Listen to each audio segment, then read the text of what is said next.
She tries to go get a Christmas tree and Christmas decor and stuff like that to like make amends or make it better. But it's like, girl, what will make it better is changed behavior. Back up on my bullshit, back up on the scene. Done dealing with you, don't know how to deal with me. Done fucking with you, don't know how to love me. Hey y'all, what's up? Welcome back to the channel. Welcome if you are new. Hello to all. So today we are going to be doing a review on Love Without Borders, obviously season 1, episode 6. So let's get into it.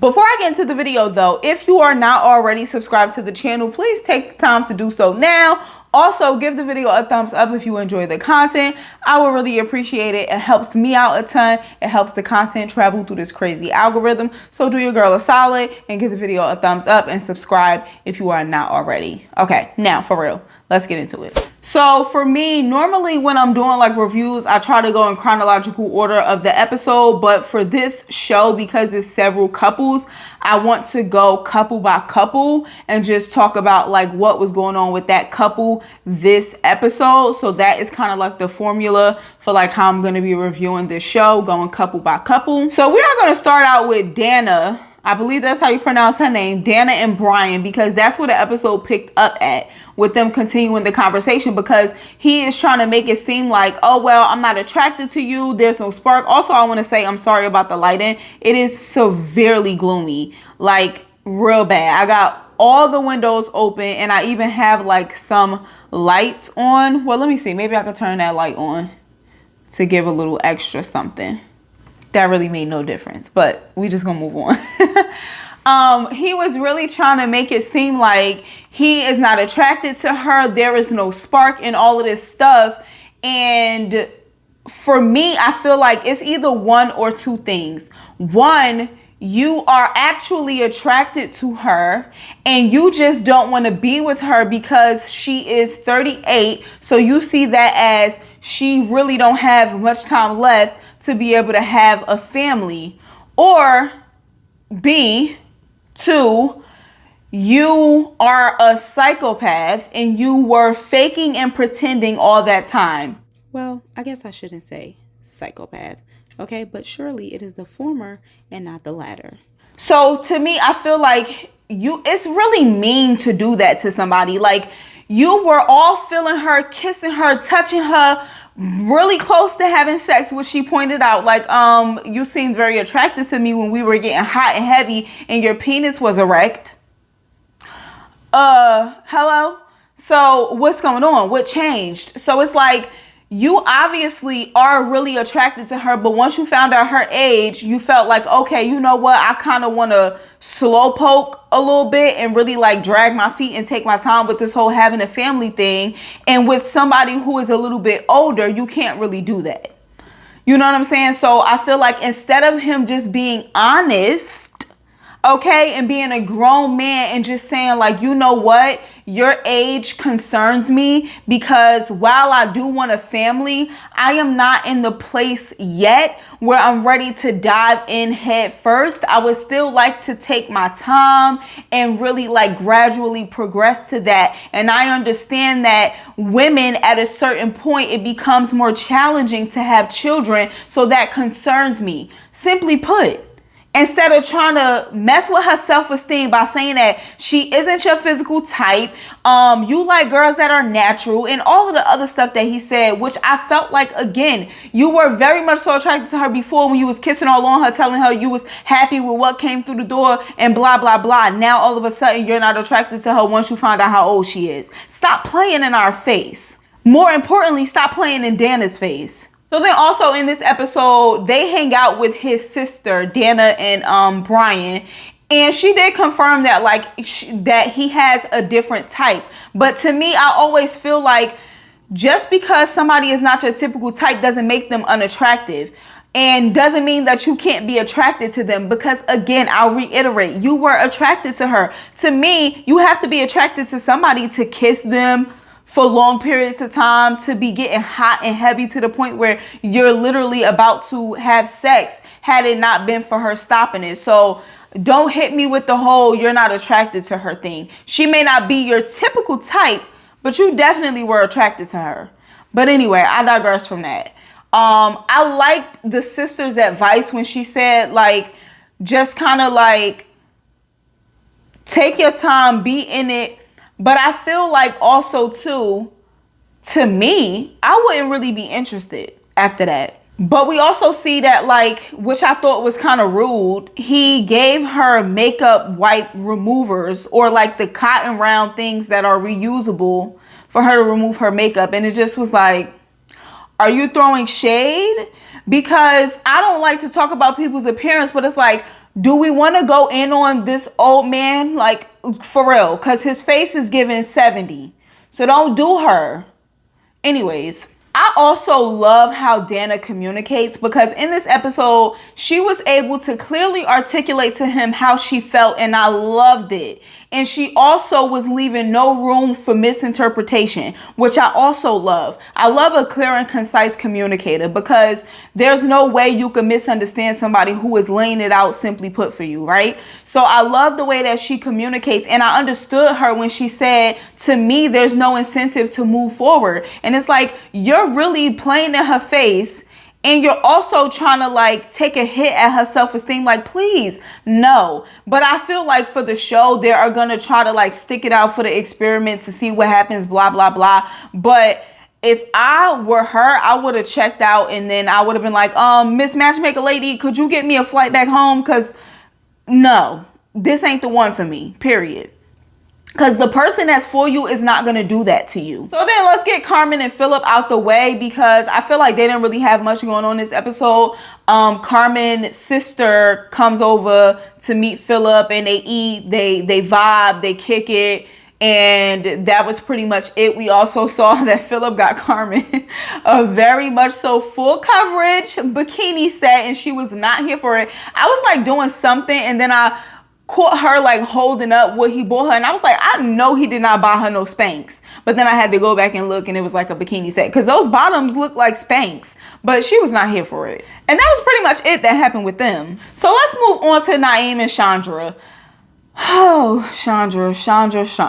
She is a hot mess, okay? A hot mess. So Chandra lets Naeem know they're gonna go to the club, but the gag is her ex is going to be the Uber driver. And then they go to the club, and it seems like Naeem and Chandra were vibing at first. They was dancing, and then she started dancing with the ex. And not only were they dancing, but it was very inappropriate. It looked like they was kissing on each other's necks and all of that stuff, which is like, you don't do that. I know people like to be like, it's just dancing, but it's like, it's not.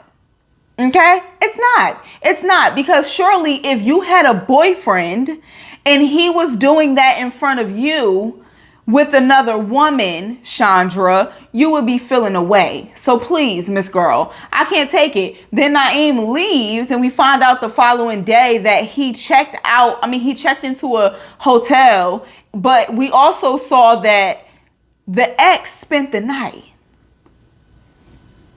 Say what? Yes, the ex spent the night. Now, I'm not one who is like, you can't be friends with your exes. You can't be cool with your exes, because it's no bad blood between me and anybody that I've ever been in a relationship with, because I just don't operate like that. I don't keep negative energy. I don't like to hold on to it. It's all love. If I see you, we could chop it up. But you know what I'm saying? We not about to be like besties. You know what I'm saying? You're not going to be spending the night at my house. That's crazy. So then they have a conversation, and at first I didn't like that Naeem was being so like, he was trying to make a joke out of it. Like, tell me what's up, what happened? Oh, y'all still got something? Y'all vibing still? And it's like, no, just be upfront with it. Like, yo, I didn't appreciate that. You know what I'm saying? But he eventually kind of like got a little bit more serious in the conversation. But the way she was making it seem was like, this is something that happens, and it's completely fine, and I don't see an issue with it. We slept in the bed, but we did not do anything else. And it's like, girl, if you're trying to cultivate a relationship with somebody else, there is no reason why you should have that close of a relationship with an ex, that they are spending the night and sleeping in the bed with you in the place of somebody who you're trying to cultivate a relationship with. It doesn't make sense. So Chandra is a hot mess. I'm serious. Where they find, like, these people don't belong matched together. They just don't. So now let's get into Mayel and Aaron. Now listen, let me just tell you something. Mayel is so cute and I just love him and I want to be friends with him. Like me and Mayel need to be friends. Like what's up? Who got his contact information? Send it my way. I want to be friends with Mayel, period. He is so cute and then he is so like fun but like sassy and stuff. Like I like Mayel. But in this episode, we see them hanging out and meshing a little bit more, which I really liked. And then we find out that they hooked up. Now, I don't know what hook up means to some people. Like to some people, hooking up means you kissed. To some people, hooking up means you had sex. To some people, hooking up means you did a few things, but not sex. Like, you know what I'm saying? So I really don't know. But then Mayel, I guess, must have rented a car for them to drive like to his family's house. And oh my God, or to see his family. Oh my God. Like the way that he was making me so nervous, and he was nervous himself, I could tell. And it's like he hadn't driven in 6 years, I think it was, or something like that. Like, I ain't gonna lie, I was kind of like my heart was beating a little fast, like, please, no car accidents, okay? But they go down to like see the family, and then while with the family and talking, Aaron says that they still haven't made any strides basically in the romantic department, which is like, y'all just hooked up. So like, what's up? Again, I don't know much about gay relationships, so I can't really like give an opinion, but I feel like I guess like gay people say all the time, like they could hook up with somebody and it don't really mean nothing. So maybe it didn't mean anything to him, but I feel like for Mayel, it meant something. It meant we are taking a step forward. You know what I'm saying? But I guess to Aaron, it did not. And that hurt Mayel's feelings, which I can understand. Also in the car ride, going back a second, Aaron talked about everything but a relationship in terms of like what he wanted out of life. And Mayel is so self-aware and in tune that he picked that up. Like, you didn't mention anything about a relationship. You mentioned everything else but that. That's very telling. So then it's the next day and we find out that Aaron slept on the couch, which is like, again, I would be so annoyed. It's like we making steps forward, but then you pull back away from me. Like, what's going on, you know? But then they have a conversation and Mayel asked a very important, pertinent question.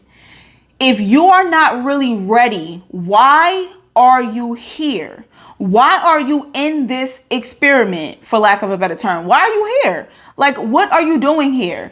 And he also made another good point when he said somebody else could have been in your place who was more ready and willing, and I would be fully connecting with somebody right now and having a much better experience, but I'm stuck with you because you took the place of somebody else that could have been here, and it's not right. Mayel says it feels like a dead end, and I concur. I feel like what is he supposed to do? I feel like they seemed like they were making progress, and then he kind of pulled back and slept on the couch, but he also said they weren't making any steps romantically. So it's like, what is happening? And I appreciate Mayel being like, look, if this ain't working for you, I'm exhausted. I'm tired of trying. I'm doing the work for the both of us, and it's exhausting, and I don't want to do it no more. I really like him. So now let's get to Gerline and Shreyas, because I'm just like, wow, I really like Shreyas, and he emanates and exudes a certain type of like kindness and sweetness. And I just feel like Gerline is not appreciating that. But anyway, so their scene, she tries to go get a Christmas tree and Christmas decor and stuff like that to like make amends or make it better. But it's like, girl, what will make it better is changed behavior. Stop treating the man as if he is just dog walking you up and through the streets when he's trying to be kind and generous and chivalrous and be there for you and support you. That's what will make it better.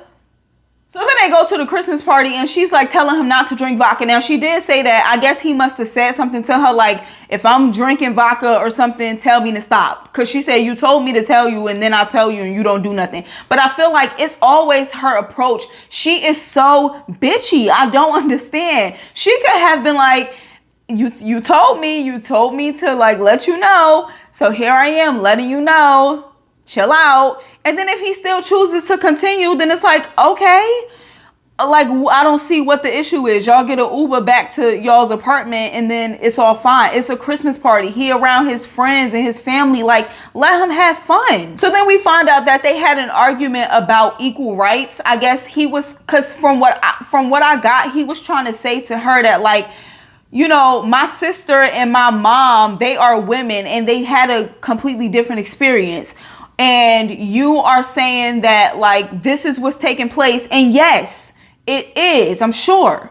But these people, these women who I know personally, they didn't have that experience. So it is possible to have a different experience. It's probably not the majority, but it is possible. But I feel like she is so committed to misunderstanding him and just having tension and arguments that she can't really, like, try to reason with him to understand where he's coming from or try to understand his point of view. She mostly just wants to be understood, but she doesn't want to understand. So then the family comes over, and I saw in that moment that she definitely has the ability to be jovial and upbeat, because when the family came in, she was chipper.